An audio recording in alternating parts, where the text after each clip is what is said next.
అందరికీ నమస్తే. ఈరోజు మనతో ఉన్నారు ప్రముఖ సినీ రాజకీయ విశ్లేషకులు, అదేవిధంగా సినీ పరిశోధకులు ఇమంది రామారావు గారు ఉన్నారు. మాట్లాడదాం సార్. నమస్తే. నమస్తే అమ్మా. సార్, మళ్ళీ ఒక హాట్ టాపిక్. మనం గత కొంతసేపటి క్రితం చూసాం అన్స్టాపబుల్ షో గురించి. ఎప్పుడెప్పుడు అని ఇటు పవన్ కళ్యాణ్ గారి అభిమానులు, అటు బాలయ్య బాబు గారి అభిమానులు మాత్రమే కాకుండా అశేష ప్రజానికం మొత్తం కూడా చాలా ఆసక్తిగా ఎదురు చూస్తున్నటువంటి ఎపిసోడ్. దాని గురించి ఒకసారి విశ్లేషించే ప్రయత్నం చేద్దాం సార్. బట్ కానీ ఆయన దాంట్లో చేసినటువంటి వ్యాఖ్యలు, అంటే బాలకృష్ణ గారు అడిగిన క్వశ్చన్స్ కానీ, పవన్ కళ్యాణ్ గారు సమాధానం చెప్పిన తీరు కానీ, గతంలో చూస్తేనేమో వీరసింహారెడ్డిలో ఓ సంతకం పెట్టేటువంటి డైలాగులతో ప్రభుత్వానికి చురకలేసిన పరిస్థితి కనపడింది. ఇప్పుడు అదే తరహాలో ఎట్లా ఉండబోతుంది అంటారు వీళ్ళిద్దరిది యొక్క? అంటే ఏదైనా ఒక స్పష్టంగా వాళ్ళ యొక్క శ్రేణులకి, ఆ పార్టీ శ్రేణులకు కానీ వాళ్ళ అభిమానులకు కానీ ఒక స్పష్టమైనటువంటి సంకేతాలు ఇచ్చేటువంటి పరిస్థితి ఏమన్నా దీని ద్వారా కనపడుతుందంటారా? మీ విశ్లేషణ ఏంటి? డెఫినెట్గా ఈ షో డిజైనింగ్లోనే ఒక వెరైటీ కనిపిస్తుందండి.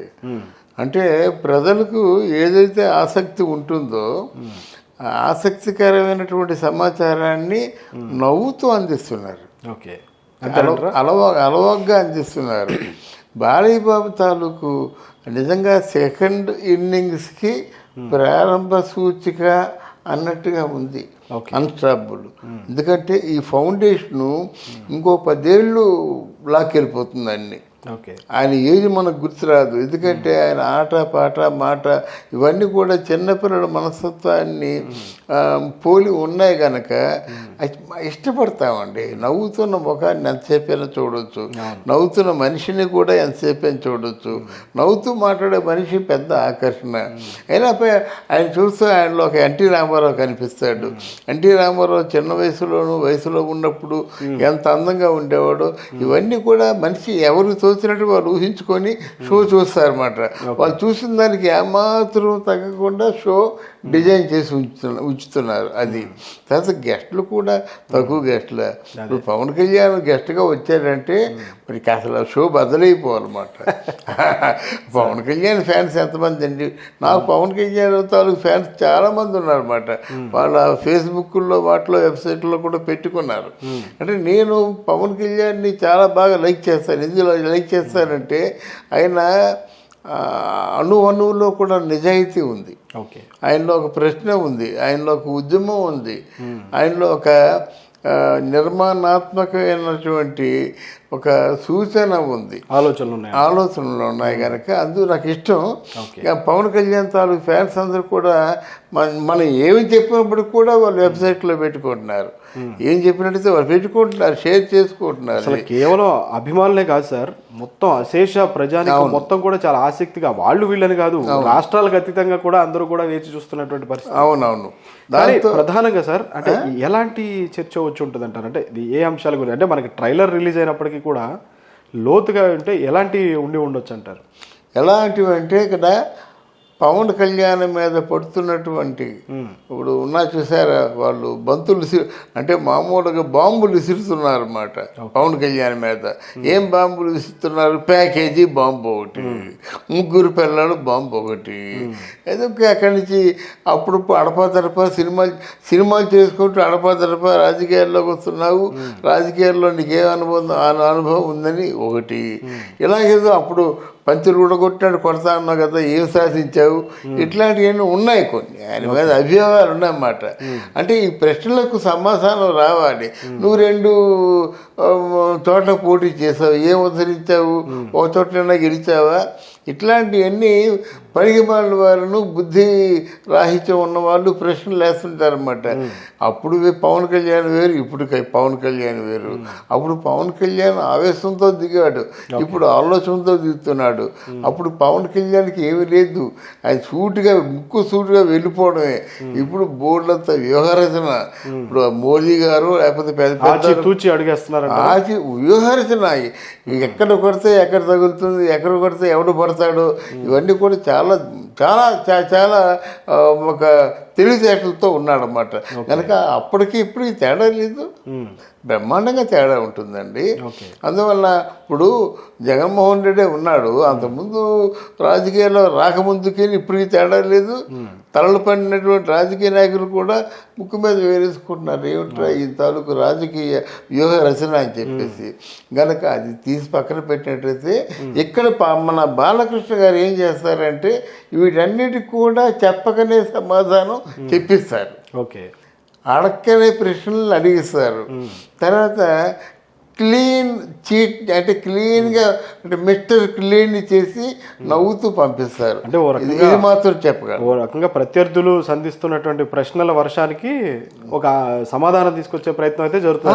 నవ్వుతూ సమాధానం, పైగా ఆవేశపడుతూ నువ్వు ప్యాకేజ్ తీసుకున్నావు అంటే ఆవేశపడాలి, కానీ పవన్ కళ్యాణ్ నవ్వుతూ సమాధానం చెప్తాడు.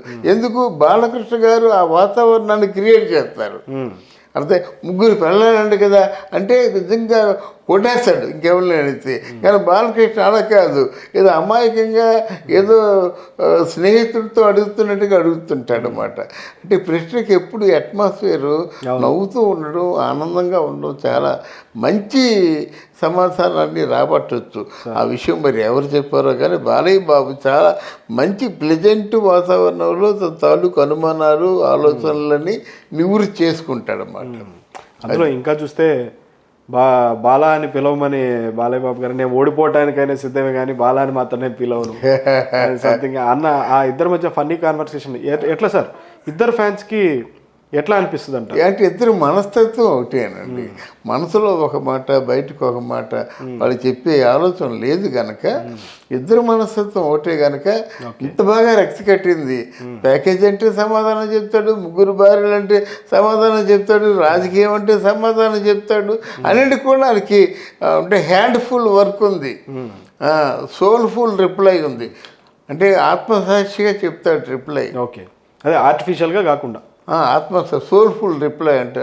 ఓకే, అయితే ఇంకో విషయం సార్, ఎందుకంటే ఇటు ఎప్పటి నుంచి కూడా సరే వాళ్ళ మధ్య ఎలా ఉంది అనేటువంటిది మనకి తెలియదు, బట్ వార్తల్లోనే వింటూ ఉంటాం. కానీ ఫ్యాన్స్ మధ్యకి వచ్చేసరికి కొంత ఆధిపత్య పోరు అనేటువంటిది బాగా ఉంటుంది. ఎందుకంటే పవన్ కళ్యాణ్ గారు అంటే నథింగ్ బట్ మెగా ఫ్యామిలీ అన్నట్లే కదా మొత్తం. అవునవును. ఎందుకంటే సార్ ఆయన మెగాస్టార్ గారి ఫ్యాన్స్ అయినా, పవన్ కళ్యాణ్ గారి ఫ్యాన్స్ అయినా, ఎవరైనా రామ్ చరణ్ గారి ఫ్యాన్స్ అయినా వీళ్ళంతా ఒకటే వాస్తవానికి. బట్ ఇప్పుడు బాలయ్య గారి ఫ్యాన్స్ కానీ, మెగా అభిమానులు కానీ, వీళ్ళందరూ కూడా ఒక ఐకమత్యంగా ఉండాలి, మనంతా ఒకటే అనేటువంటి ఆ ఇద్దరి మధ్య ఒక సహోదర వాతావరణం వచ్చే పరిస్థితి ఉంటుంది అంటారా, స్నేహపూర్వక వాతావరణం? అంటే మీరు పొత్తులు బట్టి ఉంటుందండి. అది పొత్తులు నిజంగా పెట్టుకుంటే అప్పుడు గొడవలు ఉండవు. దాన్ని కలిసి పని చేయాలి అనేటువంటి ఒక టార్గెట్ ఉంటుంది, బాండింగ్ ఉంటుంది. మరి ఆ పొత్తుల్లో కూడా ఇట్లా 87, 88 అని ఏదో అంటున్నారు.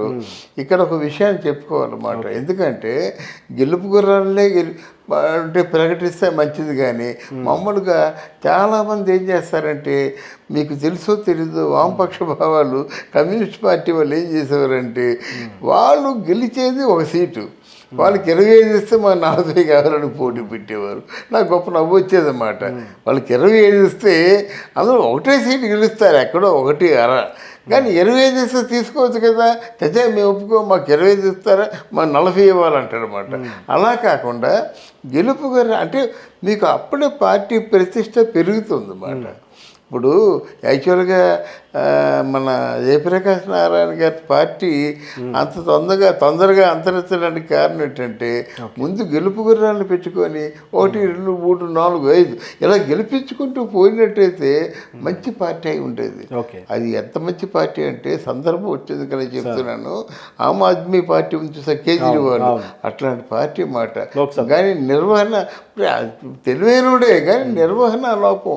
ఎందుకు? జయప్రకాష్ నారాయణ గారితో పాటు మరో 4 గెలిచినట్టు ఎలాగుండేది అసెంబ్లీలో, బ్రహ్మాండంగా ఉండేది అన్నమాట. కానీ ఈ ట్రైలర్లో బాలయ్య గారు ఇంకో కీలకమైనటువంటి ఒక ప్రశ్న అడిగారు సార్. ఎందుకంటే ఏంటి మీ అన్నయ్య గారు పెద్ద హీరో, మరి మీ అన్నయ్య గారి దగ్గర నుంచి నేర్చుకున్నది ఏంటి, ఆయన దగ్గర నుంచి ఇవి నాకు వద్దు అని వదిలేయాలనుకున్నది ఏంటి అని కూడా ఒక ఆసక్తికరమైనటువంటి ప్రశ్న అడిగారు.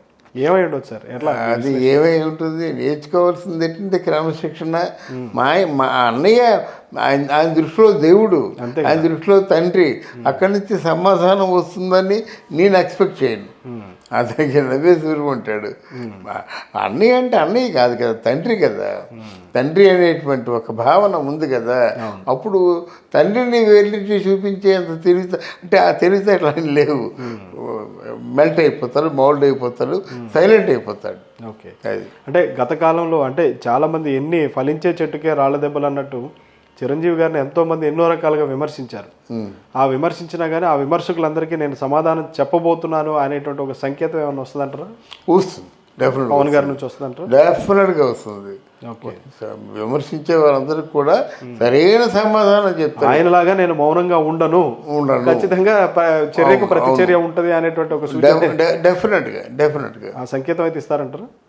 ఆ సంకేతం ఇస్తారంటారా? ఉంటారు. Thank you very much sir. Thank you very much.